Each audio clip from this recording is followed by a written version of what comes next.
нямаш деца, работа и усещането, че нямаш нито минута за себе си, това видео е за теб.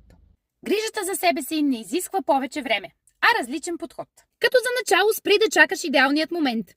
Няма да има ден без хаос, няма да има момент, в който всичко е подредено и грижата за себе си не започва, когато всичко е свършено. Тя започва в реалния живот. Другото, което можеш да направиш, е да планираш грижата си, както планираш всичко друго.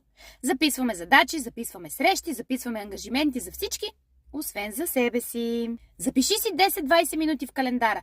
Не да е когато остане време, а защото ти си важна. И когато е записано, мозъкът ти го приема сериозно. И може би най-важното – спри да се извиняваш, че имаш нужди.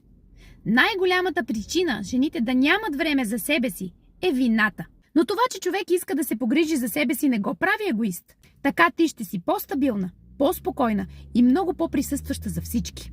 Когато имаш повече енергия, проблемите ти просто намаляват. Грижата за себе си не е още една задача.